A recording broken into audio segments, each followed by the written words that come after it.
कांग्रेस प्रदेश अध्यक्ष नाना पटोले ने राज्य के उप मुख्यमंत्री देवेंद्र फडणवीस की 6 राज्यों के पालक मंत्री बनने पर जोरदार निशाना साधा। अकोला में पत्रकारों से बात करते हुए उन्होंने कांग्रेस पार्टी में चल रही अंदरूनी विवाद पर भी अपनी प्रतिक्रिया दी। कांग्रेस प्रदेश अध्यक्ष नाना पटोले ने कहा कि एक मंत्री एक साथ भला 6 जिलों के पालक मंत्री की जिम्मेदारी कैसे संभाल सकता है।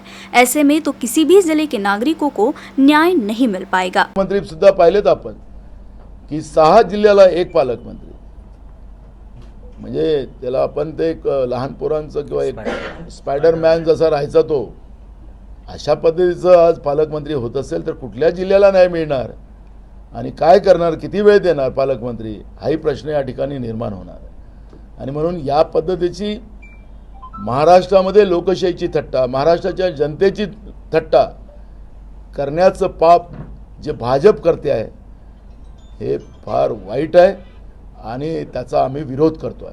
इस दौरान उन्होंने शिवसेना और शिंदे गुट के बीच चल रहे मुद्दे पर भी अपनी प्रतिक्रिया दी। उन्होंने कहा कि पार्टी के आंतरिक कानून के अनुसार पहले कार्रवाई की जानी चाहिए। चुनाव चिन्ह किसका वो बात की बात है। ऐसे में सभी फैसले संवैधानिक व्यवस्था के आधार पर लिए जाने चाहिए। आमची भूमिका स्पष्ट आहे की संविधानिक आधारावर हे निकाल व्हावे। जे शेड्यूल 10 कारण की आता तर तुमचं चिन्ह गिन्ह हा नंतरचा भाग आहे, पहिला तर प्रश्न आहे आणि म्हणून आम्ही वारंवार सांगतो की असंविधानिक सरकार महाराष्ट्रात आहे आणि म्हणून असंविधानिक वागतात आहेत, ते कृतीनंच वागतात आहेत। 6 जिल्ह्याला एक पालकमंत्री, कुठल्या लोकांना न्याय मिळणार। नाना पटोले ने इस दौरान कांग्रेस पार्टी में चल रहे अंदरूनी विवाद पर भी अपनी प्रतिक्रिया देते हुए कहा कि फिलहाल कांग्रेस छोड़कर कोई भी नहीं जाने वाला। ही अस्वस्थता काँग्रेसची नाही, ही अस्वस्थता बीजेपीची आहे। हे बीजेपीच्या गोदी मीडियाची आहे, बीजेपीच्या सोशल मीडिया चव्हाणी छाप सोशल मीडियाची आहे। काँग्रेसमध्ये कोणीही पक्ष सोडून जाणार नाही। मी आज नाही अनेकदा सांगतोय, हे कोणी समजायलाच तयार नाही, तर मी काय करू त्याच्यासाठी। शेगांव शहर के पास बुद्रुक गांव में बुधवार की देर रात जबरदस्त हंगामा हुआ। फसल बीमा कराने के लिए कोर्ट के नाम पर किसानों से पैसा वसूल करने के आरोप में जिलाध्यक्ष श्याम अवताड़े ने स्वाभिमानी शेतकरी संगठन के विदर्भ अध्यक्ष प्रशांत डिक्कर की कार को रोककर जमकर गाली गलौज की। इस मामले में स्वाभिमानी शेतकरी संगठन के कार्यकर्ताओं ने शेगांव ग्रामीण पुलिस में शिकायत दर्ज कराई और देर रात तक थाने के सामने विरोध प्रदर्शन किया और किसान नेता रविकांत तुपकर और श्याम अवताड़े के खिलाफ मामला दर्ज करने की मांग की। किसानों की विभिन्न समस्याओं और उनकी मांगों को लेकर स्वाभिमानी शेतकरी संगठन की ओर से 4 अक्टूबर को शेगांव तहसील में तीव्र आंदोलन किया जाएगा। स्वाभिमानी के विदर्भ अध्यक्ष प्रशांत डिक्कर इस आंदोलन के प्रचार के लिए बुधवार रात शेगांव तहसील के बुद्रुक गांव आए थे। वह किसानों से बातचीत कर ही रहे थे कि इसकी जानकारी जिलाध्यक्ष श्याम अवताड़े और उनके कार्यकर्ताओं को मिली। तुरंत सभी बुद्रुक गाँव पहुंचे और प्रशांत डिक्कर की गाड़ी को रोककर गाली गलौज कर किसानों का पैसा वापस करने की मांग की। इस पूरे हंगामे के बाद प्रशांत डिक्कर ने एक वीडियो जारी कर कहा कि उन पर जानलेवा हमला हुआ और यह हमला किसी और ने नहीं बल्कि किसान नेता रविकांत तुपकर ने ही गुंडे भेजे थे। डिक्कर और तुपकर दोनों ही एक ही संगठन में अलग अलग पद पर कार्यरत है। अब दोनों में ही विवाद शुरू हो गया है। वर्षी शेगाव तालुक्यामध्ये प्रचंड प्रमाणामध्ये अतिवृष्टी झालेली आहे आणि या अतिवृष्टीमध्ये त्या शेतकऱ्यांना मिळावी यासाठी 4 ऑक्टोबर रोजी शेगाव तहसील कार्यालयावर आम्ही स्वाभिमानी शेतकरी संघटनेच्या माध्यमातून मोर्चाचं आयोजन केलं होतं आणि त्याच मोर्चाची माहिती देण्यासाठी आज संध्याकाळी 7 वाजता माझे सहकारी रोशन देशमुख आणि गोपाल तायडे आम्ही तिघजण जवळा बुजुर्गमध्ये शेतकऱ्यांना माहिती देण्यासाठी गेलो आणि माहिती देऊन त्या ठिकाणी त्या जवळा बुजुर्गमध्ये ग्रामपंचायत समोर परत येत असताना त्या ठिकाणी रविकांत तुपकरांनी श्याम अवताडेसह इतर 3 माणसं असे एकूण 4 माणसं आम्हाला मारण्यासाठी त्या ठिकाणी पाठवले होते आणि त्यांनी अक्षरशः त्या ठिकाणी आमची गाडी अडवली आणि माझ्यावर मारण्याचा प्रयत्न केला, पण माझ्यासोबत रोशन देशमुख त्यांनी सर्व ते वार स्वतःच्या अंगावर घेतले आणि खऱ्या अर्थानं या रविकांत तुपकरांनी संघटना मोडीत काढण्याची हे सुपारी घेतली का काय असा हा प्रश्न आता सर्वांच्या शेतकऱ्यांच्या समोर उभा राहिलेला आहे। याची जे लोक आम्हाला मारण्याला आले त्यांची सर्वांची या ठिकाणी चौकशी झाली पाहिजे आणि त्यांच्यावर कडक कारवाई झाली पाहिजे, ही आमची मागणी आहे। अकोला जिले में मवेशियों की चारा चरने के लिए आरक्षित जमीन पर से अतिक्रमण हटाने से भूमिहीन किसान आक्रामक हो गए हैं। प्रशासन की इस कार्रवाई के खिलाफ किसानों ने जिलाधिकारी कार्यालय के बाहर आंदोलन किया। इस दौरान अखिल भारतीय सम्राट सेना द्वारा जिलाधिकारी को निवेदन भी दिया गया। पहले मवेशियों के चारा चराने के लिए आरक्षित जमीन छोड़ी जाती थी, लेकिन बाद में इस खाली जमीन पर कुछ भूमिहीन किसान खेती कर अपना घर चलाने लगे। लेकिन अब इस जमीन पर से अतिक्रमण हटाया जा रहा है, जिससे किसानों में नाराजगी है। इनकी मांग है कि जिले में अतिक्रमण करने वाले किसानों को ई क्लास की जमीन पर बोई गई फसल को घर लाने तक रियायत दी जाए और सरकार के निर्णय के अनुसार 14 अप्रैल 1990 से पहले के अतिक्रमण करने वाले किसानों के खेतों का पंजीकरण किया जाए। महाराष्ट्र सरकार ने 27 दिसंबर 1978 को 2 हेक्टेयर तक भूमिहीन पिछड़े वर्ग के लोगों के अतिक्रमण को नियमित करने के लिए एक सरकारी निर्णय लिया था। इसी के आधार पर इन भूमिहीन किसानों को जमीन देने की मांग की जा रही है। इस संबंध में जिलाधिकारी को निवेदन भी सौंपा गया। अफरोज संगठन के माध्यम से राज्य भर में आंदोलन शुरू है। इस बीच बुल्ढाना जिले में जारी भूख हड़ताल में सहभागी एक 82 वर्षीय वृद्ध महिला की तबीयत बिगड़ गई। आंदोलन को 3 दिन बीतने के बाद भी किसी भी अधिकारी द्वारा इस आंदोलन को संज्ञान में नहीं लिया गया है। अफरोज संगठन के माध्यम से राज्य भर में लगभग 3,500 कर्मचारी अपने विभिन्न मांगों के लिए आमरण अनशन पर बैठे हैं। इसी पृष्ठभूमि पर बुल्ढाना जिलाधिकारी कार्यालय के सामने 26 सितंबर से 82 वर्षीय एक महिला सहित 6 कर्मचारी भूख हड़ताल पर बैठे हैं। लेकिन 3 दिन बाद भी आंदोलन को किसी भी अधिकारी द्वारा संज्ञान में नहीं लिया गया है। इसी दौरान पिछले 3 दिनों से भूख हड़ताल पर बैठी 82 वर्षीय सुमन कोली की हालत बिगड़ गई, जिसके बाद प्रदर्शनकारियों ने कड़ा रुख अख्तियार कर लिया है कि जब तक उनकी मांगे पूरी नहीं हो जाती वे अपनी भूख हड़ताल वापस नहीं लेंगे। और संगठन ने ये भी चेतावनी दी है कि अगर भूख हड़ताल करने वालों को कुछ होता है तो उसके लिए राज्य सरकार पूरी तरह से जिम्मेदार होगी। 26/9/2022 पासून आमरण उपोषणासाठी बसलेलो आहेत। आमच्या विविध मागण्या अशा आहेत की अनुसूचित जमाती पडताळणी समितीचा भोंगळ कारभार, त्याचबरोबर अधिसंख्य पदावर वर्ग केलेले कर्मचारी त्यांना निवृत्ती वेतनासाठी आणि इतर सेवाविषयकचे जे लाभ आहेत ते लाभ मिळण्यासाठी आम्ही 26 तारखेपासून या ठिकाणी आमरण उपोषण करतो आहे। या ठिकाणी हे आम्ही 5 कर्मचारी आणि 82 वर्षीय आमच्या सुमन बळीराम कोळी ह्या त्यांच्या मुलाला अधिसंख्य पदावर वर्ग केल्यामुळे तसेच महाराष्ट्रभर असे अधिसंख्य पदावर वर्ग केल्यामुळे न्याय मागण्यासाठी आम्ही या ठिकाणी बसलेलो आहे। आणि ह्या ज्या आजीची तब्येत आज खालावलेली आहे आणि जर का काही कमी जास्त त्यांच्या तब्येतीला झालं तर याला संपूर्णपणे महाराष्ट्र शासन हे जवाबदार असेल। अकोला जिला परिषद की स्थायी समिति की बैठक में स्कूल में अंतर जिला तबादले पर अकोला आए शिक्षकों की नियुक्ति के लिए आयोजित काउंसलिंग प्रक्रिया पर सदस्यों ने आपत्ति जताई और संबंधित शिक्षकों से दोबारा आवेदन की मांग की। पिछले 2 साल से पाबंदियों के चलते शिक्षकों के तबादले की प्रक्रिया रुकी हुई थी। हालांकि पाबंदियों में ढील के बाद शिक्षा विभाग ने इस साल अंतर जिला तबादले के लिए ऑनलाइन प्रक्रिया लागू की, जिसके तहत दूसरे जिलों से अकोला आए शिक्षकों की नियुक्ति की गई। सत्तारूढ़ वंचित बहुजन आघाड़ी और विपक्षी शिवसेना, कांग्रेस और निर्दलीय सदस्यों ने स्थायी समिति की बैठक में नियुक्ति पर आपत्ति जताई। हालांकि शिक्षा अधिकारियों ने दावा किया है कि कुछ भी गलत नहीं हुआ है। बैठक में अध्यक्ष प्रतिभा भोज ने, उपाध्यक्ष सावित्री राठौड़, सभापति आकाश शिरसाट, अतिरिक्त मुख्य कार्यकारी अधिकारी सुभाष पवार सहित अन्य अधिकारी उपस्थित थे। कांग्रेस नेता राहुल गांधी इस समय भारत जोड़ो यात्रा पर है। ये यात्रा नवंबर के महीने में महाराष्ट्र में प्रवेश करेगी। राज्य में यात्रा 25 नवंबर के आसपास बुल्ढाना जिले के शेगांव में समाप्त होगी।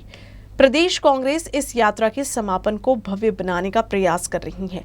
पार्टी का प्रयास है कि इस कार्यक्रम में 5 लाख से ज्यादा नागरिक शामिल हो और इसकी योजना बनाने के लिए कांग्रेस के प्रदेश अध्यक्ष नाना पटोले बुल्ढाना जिले में 2 दिवसीय दौरे पर हैं। हमारे प्रतिनिधि फहीम देशमुख ने उनसे खास बातचीत की। काँग्रेसचे नेते राहुल गांधी हे सध्या भारत जोडो दौऱ्यावर आहेत आणि ही यात्रा महाराष्ट्रात लवकरच नोव्हेंबरमध्ये पोहोचणार आहेत। यासाठी भारतीय राष्ट्रीय काँग्रेस पक्षाच्या वतीने प्रदेशाध्यक्ष नाना पटोले स्वतः या दौऱ्याच्या निमित्ताने विविध दौरे करीत आहे। ही यात्रा ग्रँड यात्रा व्हावी यासाठी प्रयत्न करीत असतानाच विरोधकांकडून ही यात्रा भारत जोडो नव्हे तर भारत तोडो होत आहे असा आरोप होत आहे। या संदर्भात आपल्यासोबत बातचीत करण्यासाठी स्वतः प्रदेशाध्यक्ष नानाभाऊ पटोले। नानासाहेब, काय सांगाल या दौऱ्यासंदर्भात माहिती आणि जे आरोप ऐकते का? राहुल गांधीवर टीका करायचं कारण काय? टीका कोणावर केली जाते की आपल्याला कोणीतरी वरचढ होतो आहे अशावर टीका केली जातं।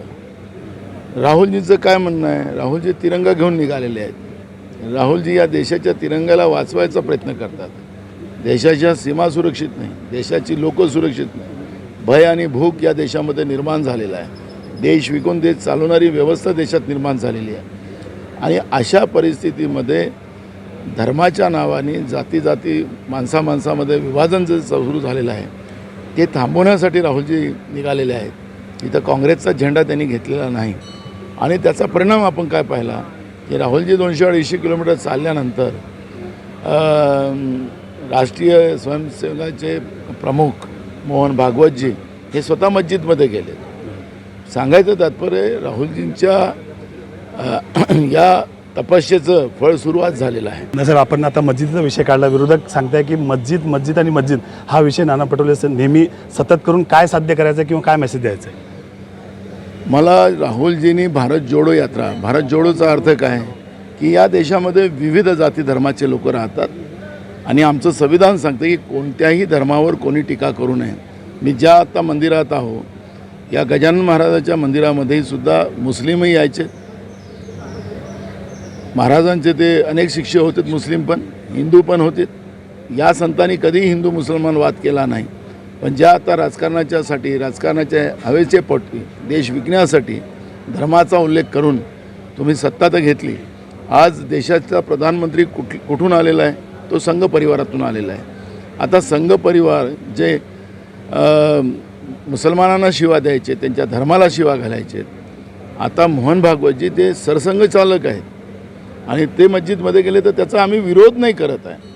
हे चांगलं पाऊल उचललं असंच आम्ही म्हटलेलं आहे. त्याचा विरोध कुठं केला आम्ही? माझा शेवटचा प्रश्न, अमरावती आणि बुलढाणा ही स्थिती सारखी आहे. आपण अकोल्यात एक मोठं ऑपरेशन केलं. इथेही दोन्ही जिल्ह्यामध्ये गरज आहे गटबाजीला उदाहरण लागण्याचं. कुठलीही गटबाजी आपल्याला पाहायला मिळणार नाही. फार मोठा सुधार आता पुढच्या काळात पाहायला मिळणार आहे. अकोल्यात आम्ही सुधार आणला, आता बुलढाण्यात जो काही असेल तेही सुधार आणू. कारण की हे काही मोठा विषय नाही. कारण जेव्हा हायकमांड स्वतः रस्त्यावर फिरतात आहे, त्यांना जमीन आता माहिती आहे, माणसं माहीत झाली आहे. त्यामुळे आता जे जमिनीवर काम करणारी लोकं आहेत त्यालाच पुढच्या काळात संधी आहे. जे सातबारा घेऊन फिरतात की मीच इथला मालक आहे, आता कोणी मालक नाही, जनता आमची मालक आहे. आणि जनतेची सेवा आणि जनतेमध्ये राहणारीच लोकं पुढच्या काळात तुम्हाला राजकारणात पाहायला मिळतील काँग्रेसमध्ये. हे होते प्रदेशाध्यक्ष नाना पटोले, ज्यांनी केंद्र सरकार राज्य सरकारवर कडाडून टीका केली आणि प्रत्येक प्रश्नाची उत्तरे दिली. Fahim Deshmukh, UCN news, Buldhana. BJP विधायक गोपीचंद पडळकर ने शरद पवार के दौरे पर राष्ट्रवादी कांग्रेस नेता सुप्रिया सुले के बयान की आलोचना की है. त्यांना त्यांच्या स्वबळावरती विश्वासघात न करता, पाठीत कुणाच्या तरी खंजीर न खुपसता एकदाही राज्यामध्ये मुख्यमंत्रीपद त्यांना मिळवता आलं नाही. त्यामुळे आता त्यांनी दौरे करत बसावं. राज्यातल्या लोकांनी त्यांना पुरतं राष्ट्रवादी काँग्रेसला ओळखलेलं आहे. तुमचे किती जरी दौरे झाले तरी आता काही फरक पडणार नाही. राष्ट्रवादी पक्ष नको असं म्हणणाऱ्या युवकांची फळी आता महाराष्ट्रामध्ये तयार झालेली आहे. यांच्या भ्रष्टाचारीवादीपणाला, यांच्या जातीवादीपणाला आणि यांच्या विश्वासघातकीपणाला राज्यातल्या लोकांनी नकार कायम दिलाय आणि पुढे देतील. पुलिस की स्थानीय अपराध शाखा ने अकोला शहर से नागरिकों की चोरी और खोए हुए 36 मोबाइल फोन का पता लगाया है. इन मोबाइलों को मूल मालिकों तक वापस करने के लिए संबंधित थानों को सौंप दिए गए हैं. जिला थानों में रिकॉर्ड में दर्ज गुम मोबाइल की तलाश के लिए पुलिस कर्मचारी शेख अयाज, उमेश सुगंधी, नीलेश खंडारे, रवि खंडारे की एक विशेष टीम का गठन किया गया था. इस टीम के माध्यम से रिकॉर्ड पर गायब मोबाइल की तलाशी ली गई. इस टीम ने 1 से 17 सितंबर के बीच चोरी हुए 36 मोबाइल फोन को ट्रेस कर इन मोबाइलों को बरामद किया है. सभी मोबाइलों को आगे की कार्रवाई के लिए संबंधित थानों को सौंप दिया गया है. साथ ही अकोला जिले के पुलिस थाने के रिकॉर्ड में दर्ज हुए गुम मोबाइल की तलाश भी की जा रही है. ये कार्रवाई साइबर थाने के पुलिस निरीक्षक संतोष महले, शेख अयाज, उमेश सुगंधी, नीलेश खंडारे, रवि खंडारे, कुंदन खराबे ने की है.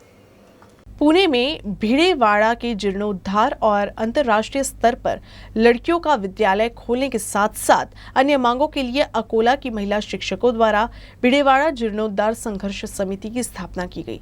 समिति में महिलाओं के 25,000 हस्ताक्षर का निवेदन मुख्यमंत्री को भेजा गया. सावित्रीआईची पहिली शाळा या ठिकाणी आंतरराष्ट्रीय मुलींची शाळा झालीच पाहिजे. या ठिकाणी आम्ही महिलांनी 25,000 सह्या गोळा केल्या आणि या ठिकाणी महिलांनी उत्स्फूर्त प्रतिसाद दिला आम्हाला. क्लास 1 ऑफिसर असो किंवा खेड्यातली महिला असो, सगळ्या गृहिणींना असं वाटतं की भिडेवाड्याची ही अवस्था पाहून त्यांना असं वाटतं की या ठिकाणी अतिशय उच्च दर्जाची शाळा झाली पाहिजे आणि त्या ठिकाणी लवकरात लवकर ती शाळा उभी राहावी अशी आम्ही शासनाला विनंती करतो. तसेच महाराष्ट्र राज्याचे माननीय मुख्यमंत्री यांना आम्ही 25,000 सह्यांचं जे निवेदन देणार आहे त्यावर आम्ही लक्ष केंद्रित करू इच्छितो महाराष्ट्र शासनाची. स्वाभिमानी शेतकरी संगठन के विदर्भ अध्यक्ष प्रशांत डिक्कर ने आरोप लगाया है कि स्वाभिमानी के जिलाध्यक्ष श्याम अवथड़े ने किसानों को 14 लाख रुपए का चूना लगाया है. इस बीच अवथड़े ने प्रशांत डिक्कर के खिलाफ थाने में शिकायत दर्ज कराई है. बुल्ढाना जिले में पिछले 2 दिनों से स्वाभिमानी शेतकरी संगठन के वरिष्ठ पदाधिकारियों के बीच मारपीट व आरोप प्रत्यारोप का दौर चल रहा है. विदर्भ के अध्यक्ष प्रशांत डिक्कर पर उनकी ही पार्टी के जिलाध्यक्ष ने जानलेवा हमला करने का आरोप लगाया था. इस संबंध में शेगांव में ग्रामीण पुलिस में शिकायत दर्ज कराई गई है. उधर गुरुवार को जिलाध्यक्ष श्याम अवथड़े शेगांव पहुंचे और पुलिस में शिकायत दर्ज कराई कि प्रशांत डिक्कर को पीटा जा रहा है और बदनाम किया जा रहा है. इस बीच पार्टी के जिलाध्यक्ष ने गंभीर आरोप लगाया कि डिक्कर ने किसानों की फसल बीमा याचिका के संबंध में नागपुर उच्च न्यायालय में दायर करने के लिए किसानों से 14 से 15 लाख रुपए एकत्रित किए, लेकिन इस राशि का स्वयं उपयोग किया. इस दौरान श्याम अवथड़े के कार्यकर्ताओं ने भी थाने में डिक्कर के खिलाफ नारेबाजी की. हल्ला वगैरे असा कुठल्याच प्रकारचा प्रकार घडलेला नाही आहे. मी सुद्धा या ठिकाणी ग्रामीण पोलीस स्टेशनला तक्रार द्यायला आलेलो आहे. प्रशांत डिक्करनी एकमेव शेतकऱ्याचे प्रश्न घेऊन आंदोलन करायचे, शेतकऱ्याला लुटायचं काम त्यांनी लावलं आहे. पीक विम्याच्या नावावरती शेतकऱ्याकडून त्यांनी जवळपास 14 ते 15 लाख रुपये जमा केले आणि त्या ठिकाणी माझी नियोजित बैठक होती. 6 नोव्हेंबरला स्वाभिमानी शेतकरी संघटनेच्या वतीनं आम्ही बुलढाण्याला कलेक्टर ऑफिसवरती मोर्चा काढणार होतो. ते निमंत्रण घेऊन मी त्या ठिकाणी बैठकला जाणार होतो. त्या ठिकाणी बैठकला मी पोहोचलो, पण त्याआधी माझ्या अगोदर ते तिथं गेले. त्यांनी बैठक सुरू झाली, पण त्या ठिकाणी जो प्रकार घडला, मी शेतकऱ्याला म्हटलं आहे की रविकांत तुपकरांनी वारंवार तुमचे कामं केले आहे. रविकांत तुपकरांनी ज्या वेळेस मला इथं पाठवलं त्यावेळेस मी आलो आहे, पण तो व्हिडिओ एडिट करून त्यांनी तो सोशल मीडियावरती फिरवला आहे. वास्तविकमध्ये रविकांत तुपकरांचा याच्याशी कुठल्याही प्रकारचा संबंध नाही. एकमेव प्रशांत डिक्करनी स्वाभिमानी शेतकरी संघटना संपली पाहिजेत, राजू शेट्टी संपले पाहिजेत, रविकांत तुपकर संपले पाहिजेत आणि श्याम अवथड़े संघटनेतून बाहेर पडले पाहिजेत. हे एकमेव त्यांनी कार्यक्रम घेतलेला आहे. त्यामुळे आज मी माझ्या जीवाला धोका आहे अशा प्रकारची मी तक्रार द्यायला आलेलो आहे आणि आहे. वास्तविकमध्ये मारठोक करण्याचा प्रयत्न त्यांनी केला आहे. काल त्यांचे मला दुपारपासून फोन सुरू झालेले आहेत. न्यूज रूम से बस इतना ही. खबरों का सिलसिला यूं ही चलता रहेगा. आप देखते रहिएगा UCN न्यूज अकोला.